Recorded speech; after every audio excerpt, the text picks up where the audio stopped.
I may. Zoom was getting some traction, then Steve Jobs goes to Macworld and he pulls out this iPhone. What was your first reaction when you saw that?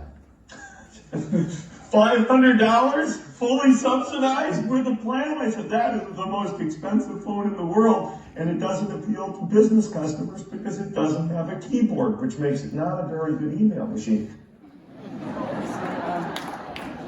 That's aged pretty well, but I want to make 3 points. The first flippant one is be careful what you say at conferences because it's all video now, and someone will do this in 15 years to you.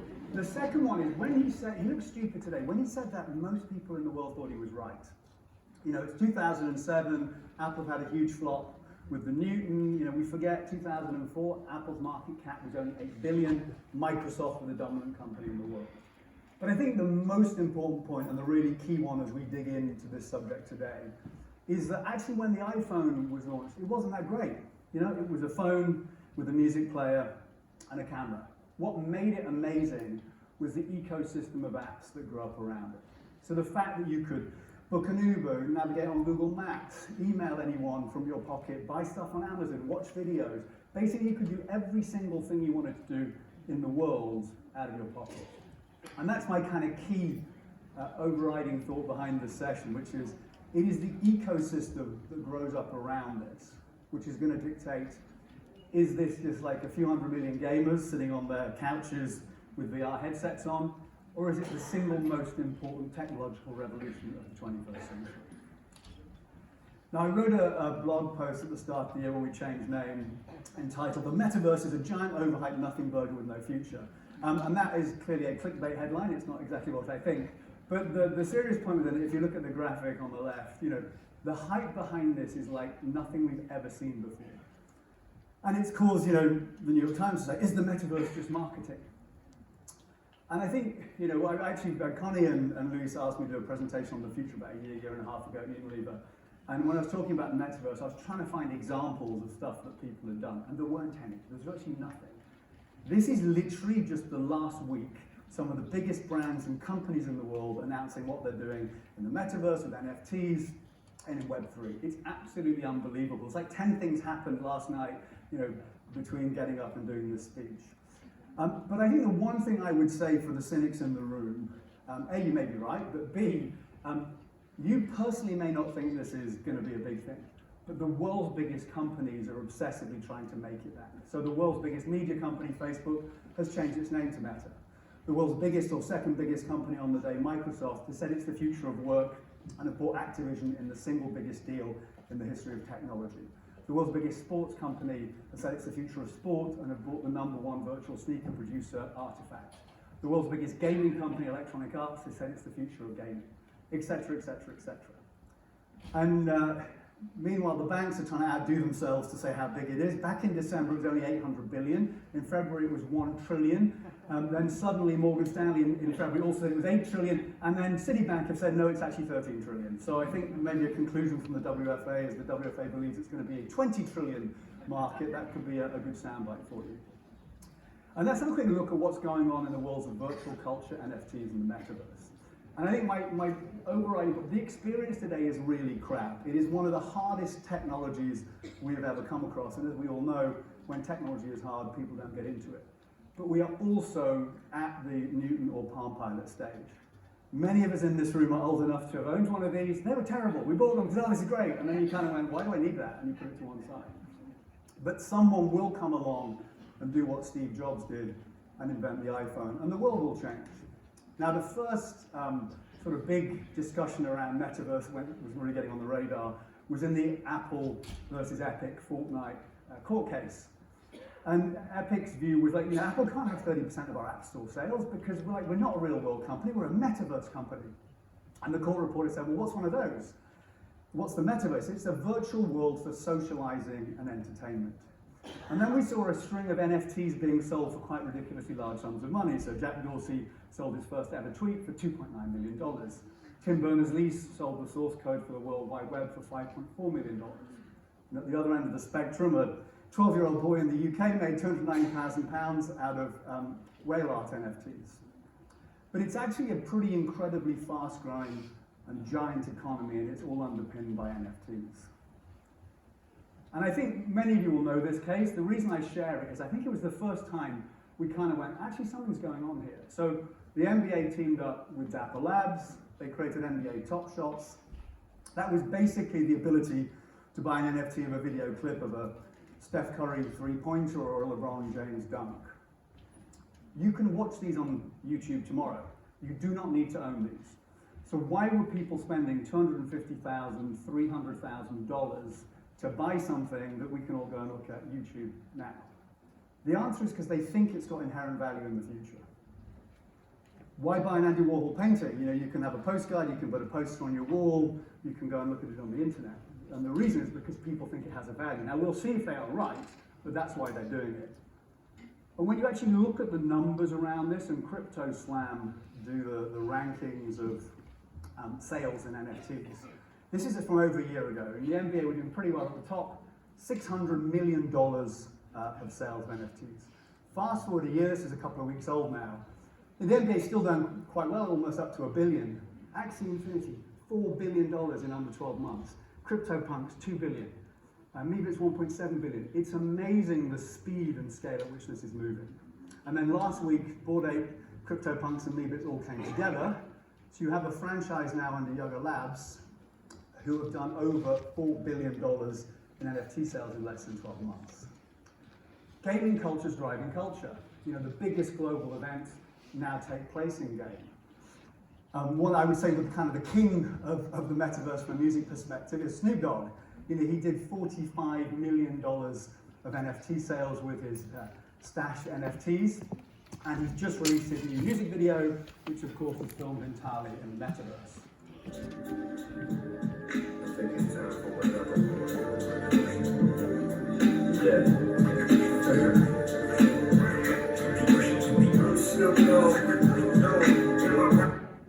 And I think, you know, I'm on stage in Athens talking about the metaverse to 600 marketeers, and using a Snoop Dogg video done in the metaverse. I think this is kind of the pinnacle of my career, without a doubt.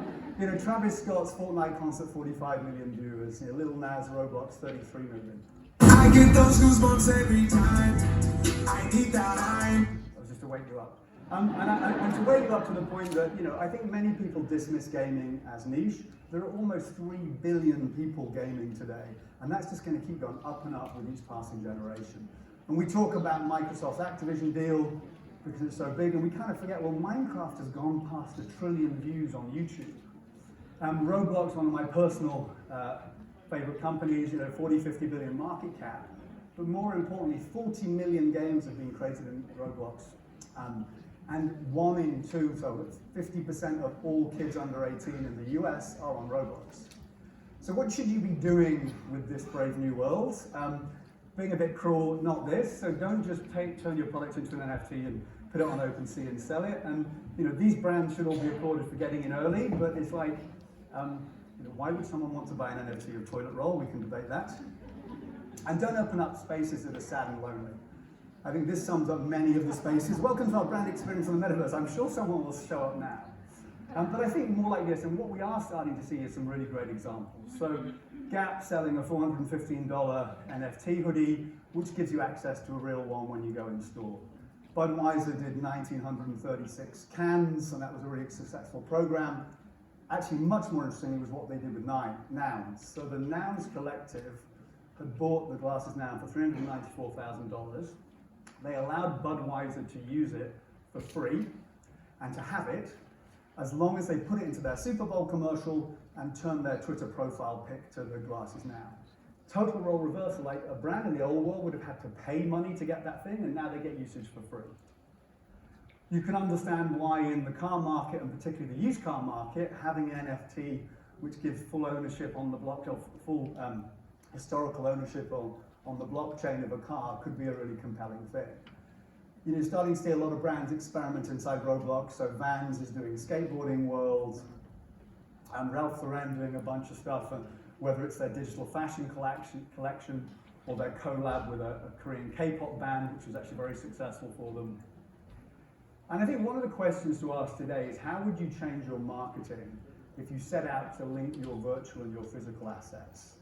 Nike have done Nike Land on Roblox, but it's also been put into their Nike store in New York. So you go in, there's an entire floor dedicated to it, there's AR glasses, you can actually be involved in both of the spaces.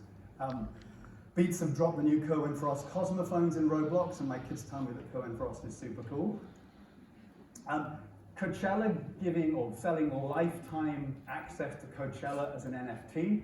Again, if you like Coachella, you can understand why that's going to have value over time. And I think one of the big themes of this conference is sustainability and purpose. And I'm convinced that Web3 and the Metaverse will drive brand purpose. We're already seeing examples of this. The Ukrainian flag was sold as an NFT for, in the end, over $7 million. MAC Cosmetics and sustainability around the blockchain is a big deal, and that's why Polygon are getting more and more traction, because their whole thing is we're the most sustainable blockchain, and our footprint is only the same as 122 passenger cars being driven. But MAC releasing Keith Haring NFTs to support youth AIDS, L'Oreal doing NFTs to support their Women of Worth program, Stella Artois and Water.org, Balmain and Barbie around DEI and black models, Bacardi selling NFTs that actually fund black-owned bars. So you've got all of this going on, but obviously this whole world creates massive new challenges. For those of you who were in my session yesterday, it was the depressing side of the Metaverse and Web3 and all the problems, and obviously, sustainability and footprint is one, harassment and behavior is another. So too are trademarks and privacy. Emma's got involved in shutting down the Metaverkins that an artist had decided to create, and they won the battle in the court of law, but did they win the battle of the court of human opinion in Web3? And this one is particularly fascinating. Nike and StockX, who historically have kind of been big collaborators, because StockX has probably driven up the value of Nike sneakers, are in a lawsuit, and Nike is going after them because they created NFTs of the sneakers, and StockX is saying it's meritless, and Nike doesn't understand NFTs. So we will see where that plays out. But it's also why you're seeing all of the world's big companies and brands starting to take out their trademarks in the NFT space. Personal identity is becoming increasingly digital. So Dearness's handbag from Gucci actually sold for more in the Metaverse than it did in the real world. Very cute. It's kind of like, I feel like I'm at a museum. Wait, can I touch some of these? Oh my gosh, I can. Look, it's limited.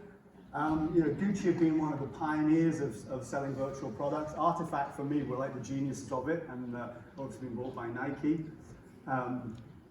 And I think the other thing you're going to see an avalanche of in the next 12 months is all the big platforms are working on their avatar products. So you're going to see huge numbers of avatar products launched, and they're also working, and Twitter already done it, on allowing you to put an NFT as your profile pic. And I think the other thing that's going on is there's a whole new generation of fashion designers who are now working in code, not cloth. You can buy these things as virtual only. Zara have just launched their first ever Meta collection. Dolce & Gabbana have put out a $300,000 tiara that you can only wear in the Metaverse. Target are selling Roblox t-shirts, but you also get one for your avatar. And last week was Metaverse Fashion Week. My joke is that 64 brands got involved in Metaverse Fashion Week, and 64 people showed up to Metaverse Fashion Week. This is what it looked like. But I think it's all about experimenting and learning, and I'm not criticizing it because we're very much at the start of something. The global virtual goods market is estimated to be worth $189 billion by 2025. Personally, I think it's going to be dramatically more than that. So, in wrapping up, I'm going to take you into the Metaverse. I thought it would be appropriate to end talking about the future inside Roblox. So putting my hats on so I look more like my avatar. So here we go, into the Metaverse. See up on the left, Snow Crash, that's the book where the word Metaverse comes from. Across the road you'll see our offices. Be careful to not get run over. I should probably look a bit more carefully next time.